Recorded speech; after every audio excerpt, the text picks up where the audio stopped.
קומה. המילה קומה באנגלית זה אי הכרה, עיבוד הכרה. אני חושב שמגיל 25 עד גיל 33 בערך, כמה זה יוצא? 8 שנים לפחות.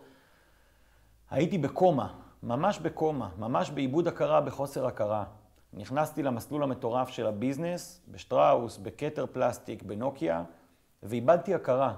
התחתנתי, הולדתי ילדים, התגרשתי, איבדתי הכרה, לא הייתי בהכרה בכלל. פעלתי כמו איזה רובוט, כמו אוטומט של החיים, מכל מה שהטביעו לי ותכנתו לי עד אותו הרגע. זה נקרא קומה. גם היום אני בקומה, אבל בקומה יותר קטנה. שאלה מעניינת שאני יכול לשאול את עצמי במהלך הזמן, זה כמה אני בקומה מ-1 עד 10. האם אני 3, 7 או 8? אז אולי רק הבודה יכול להגיע ל-10, להערה מלאה, אבל לפחות לא להיות בעיבוד הכרה. כי באמת רוב בני האדם פועלים, מתנהגים, חיים בקומה מוחלטת. בקומה מוחלטת, בעיבוד הכרה. בלי הכרה טוטלית, ממש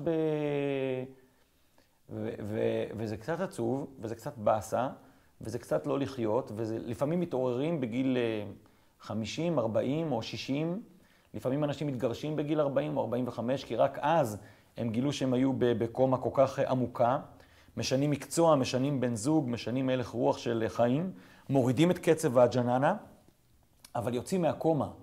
בכל מקרה יכול להיות מעניין, א', להכיר את המושג קומה, ב', לשאול את עצמי, כל יום, כל שעה, אני בקומה או שאני מודע לעצמי? אני בקומה או שאני בהכרה טיפה יותר גדולה? כשאני חושב על המושג קומה, פתאום בא לי המילה צמח. האם אני צמח?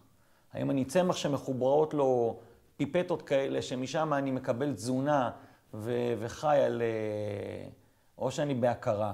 האם אתה צמח? האם את צמח? או שהאם את בהכרה גבוהה יותר?